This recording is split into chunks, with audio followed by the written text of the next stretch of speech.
அண்மை செய்தியை பார்த்து வருகிறோம். இன்னும் சற்று நேரத்தில் நாகை புத்தூர் அண்ணா சிலை அருகே தாவேக தலைவர் விஜய் பரப்புரையில் ஈடுபட இருக்கிறார். தொடர்பான மேலும் விவரங்களை தருவதற்காக செய்தியாளர் தன்ராஜ் இணைப்பில் இருக்கிறார். தன்ராஜ், வணக்கம். தற்பொழுது இன்று நாகை, திருவாரூர் ஆகிய மாவட்டங்களில் தாவேக தலைவர் விஜய் பரப்புரையில் ஈடுபட இருக்கிறார். தற்பொழுது நாகை புத்தூர் அண்ணா சிலை அருகே இன்னும் சற்று நேரத்தில் பரப்புரையில் ஈடுபட இருக்கிறார். வெறும் 35 நிமிடங்களே அவர் பேச அனுமதி வழங்கப்பட்டுள்ள நிலையில் அவர் இன்று என்னென்ன விஷயங்களை குறிப்பிட்டு பேச இருக்கிறார் என்ற தகவல் வெளியாகியுள்ளதா? முழு விவரங்கள். கண்டிப்பாக சுவாமி. தாவேகாவின் தலைவர் விஜய் இன்று காலை சென்னையிலிருந்து தனி விமானம் மூலம் திருச்சியிலிருந்து தற்போது நாகை வந்திருக்கிறார். குறிப்பாக இரண்டாம் கட்டமாக, அதாவது முதல் கட்டமாக கடந்த வாரம் பிரச்சார பயணத்தை துவங்கிய நிலையில் தற்போது நாகையில் அந்த பிரச்சார பயணமானது நடைபெற்று வருகிறது. இப்போது நாகையிலிருந்து கிட்டத்தட்ட ஒரு 250 மீட்டர் தொலைவில் விஜய் தற்போது அந்த பரப்புரை வாகனத்தில் வந்து கொண்டிருக்கிறார். இன்னும் சற்று நேரத்தில் கிட்டத்தட்ட ஒரு 15 20 நிமிடங்களுக்குள் அந்த நாகை அண்ணா சிலை அமைந்திருக்கக்கூடிய பகுதிக்கு அவர் வந்து விடுவார்.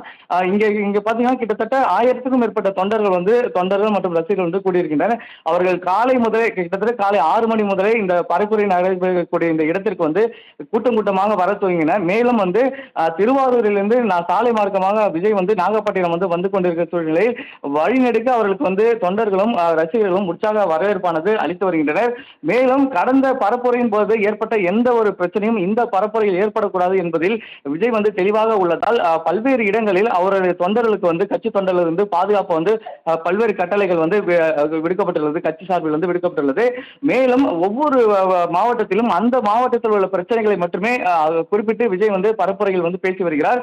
அதன்படி பார்த்தீங்கன்னா நாகை மாவட்டத்தில் மீனவர் பிரச்சனை, விவசாயிகள் பிரச்சனை உள்ளிட்டவைகளை குறிப்பிட்டு பேசுவார் என எதிர்பார்க்கப்படுகிறது. மேலும் அந்த பிரச்சாரம் நடக்கக்கூடிய அந்த பகுதியில் மின் வாரியத்தில் மின்தடை ஏற்படுத்த வேண்டும் என தாவேகா சார்பில் அனுமதி கோரப்பட்டிருந்தாலும் இன்றைய தினம் அங்கு மின்தடை எதுவும் ஏற்படாது என மின்வாரிய சார்பில் தெரிவிக்கப்பட்டுள்ளது.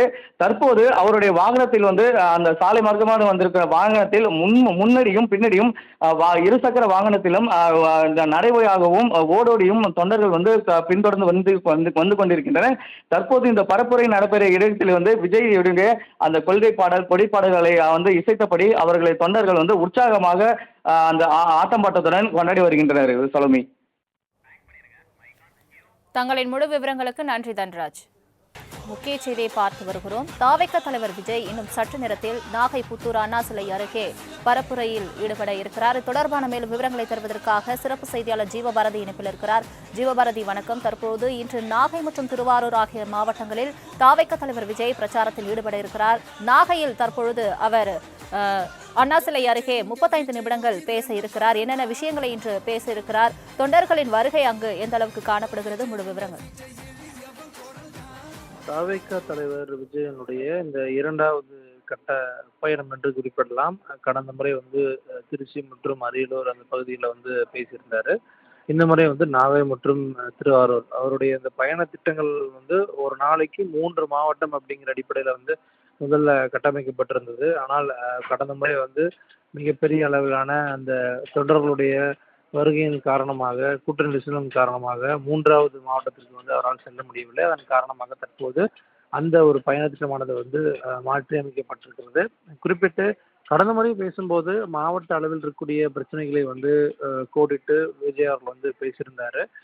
திருச்சி மாவட்டத்தை பொறுத்தளவுக்கு 2 அமைச்சர்கள், அதே போல அரியலூர் மாவட்டத்தை பொறுத்தளவுக்கு ஒரு அமைச்சர் என 3 அமைச்சர்கள் மீது கடுமையான விமர்சனங்களை முன் வச்சிருந்தாரு. அது போக பொதுவாக திமுக அரசு, முதலமைச்சர் மு.க.ஸ்டாலின் உள்ளிட்ட பல்வேறு விஷயங்கள் தொடர்பாக தன்னுடைய கடுமையான விமர்சனங்களை தொடர்ச்சியாக முன் வச்சுட்டே இருக்காரு.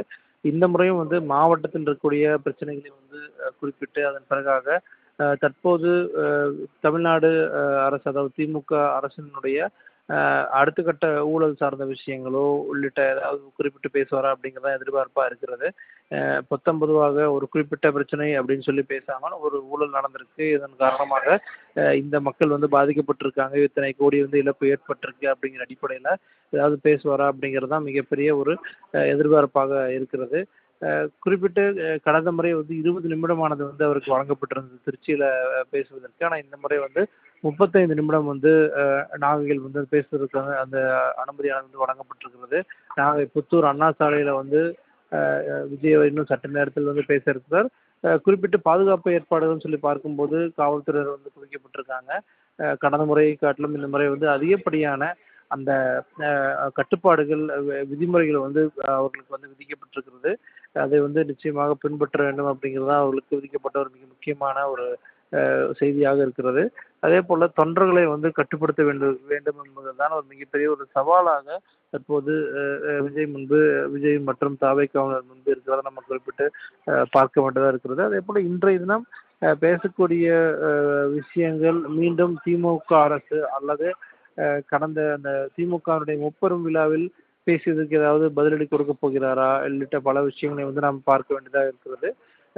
அதே போல இன்று காலை முதலே வந்து நாகை அந்த அந்த குறிப்பிட்ட பகுதியில் வந்து மின்னிறுத்தமானது வந்து செய்யப்பட்டிருக்கிறது. தாவேக்காவினுடைய கோரிக்கை அடிப்படையில் வந்து அந்த மின்னிறுத்தம் வந்து செய்யப்பட்டிருப்பதாகவும் நாம் குறிப்பிட்டு பார்க்க வேண்டியதாக இருக்கிறது. ஏன்னா கடந்த முறை வந்து அந்த மின்சாதன பொருட்கள் மீது தாவேக்காவினுடைய தொண்டர்கள் வந்து ஏறியதை நாம் பார்க்க முடிந்தது. குறிப்பிட்டு இந்த நாகை மற்றும் திருவாரூர் பகுதியில் வந்து அனுமதி சார்ந்த விஷயங்கள் போகும்போது சென்னை உயர்நீதிமன்றத்தை வந்து தாவேக்கா தரப்பு வந்து நாடியிருந்தாங்க. அப்போதும் கூட தொண்டர்களை வந்து தலைவர் வந்து கட்டுப்படுத்த வேண்டும். நாங்களும் கூட எங்களுடைய அந்த அந்த வீடியோ காட்சிகள் பார்க்கும்போது மரங்கள் மற்றும் இந்த மின்சாதன பொருட்கள் மீது தாவேக்காவினுடைய தொண்டர்கள் வந்து ஏறியதை வந்து பார்க்க முடிந்தது அப்படின்னு சொல்லி நீதிபதிகளும் கூட குறிப்பிட்டிருந்தாங்க. இந்த நிலையில்தான் இந்த ஒரு கூட்டத்தில் வந்து இன்னும் அடுத்த கட்டமாக அந்த பாதுகாப்பு ஏற்பாடுகள் உள்ளிட்ட பல விஷயங்கள் சார்ந்து இது இருக்க வேண்டும் அப்படிங்கிறது தான் தாவேக்காவுக்கு மிக முக்கியமாக மாவட்ட நிர்வாகம் சார்பாக அந்த ஒரு அறிவுறுத்தலானது வந்து வழங்கப்பட்டிருக்கிறது. ஜீவபாரதி, நீங்கள் கூறியது போலவே கடந்த முறை காட்டிலும் இந்த முறை பல்வேறு நிபந்தனைகளும் கட்டுப்பாடுகளும் தாவேக்கா தலைமை சார்பாகவும் காவல்துறை சார்பாகவும் அளிக்கப்பட்டது. இந்த கட்டுப்பாடுகள், நிபந்தனைகள் தொண்டர்கள் பின்பற்றுகிறார்களா? குறிப்பாக தாவேக்கா தலைமை வருகையை ஒட்டி அந்த மாவட்டத்தில் போக்குவரத்து மாற்றம் செய்யப்பட்டிருக்கிறதா? இது தொடர்பான தகவலை சொல்லுங்க. இந்த குறிப்பிட்ட பகுதியில் மட்டும் அந்த போக்குவரத்து மாற்றம் சார்ந்த விஷயங்களானது வந்து இருக்கிறது. மற்ற பகுதியில் வந்து மற்ற மாவட்டங்களிலிருந்து தொண்டர்கள் இந்த குறிப்பிட்ட இடத்திற்கு வருவதன் காரணமாக அதிகப்படியான போக்குவரத்து நெரிசல் வந்து ஏற்படாத வண்ணம் தொடர்ச்சியாக காவல்துறை தரப்பிலிருந்து தொடர்ச்சியான அந்த ஏற்பாடுகளானது வந்து செய்யப்பட்டிருக்கிறது. அதே போல இந்த நிகழ்ச்சியில் என்ன பேச போகிறார், அதன் பிறகாக ஏதாவது குறிப்பிட்ட போராட்டமோ இல்லை இந்த மாதிரியான விஷயங்களை வந்து அறிவித்து நேரடியாக மக்களுடன் இந்த மாதிரியான ஒரு கனெக்டிவிட்டி சார்ந்த விஷயங்களை வந்து எடுத்துட்டு போக போறார் அப்படிங்கிறத வந்து மிக முக்கியத்துவம் வாய்ந்ததாக பார்க்க வேண்டியதாக இருக்கிறது.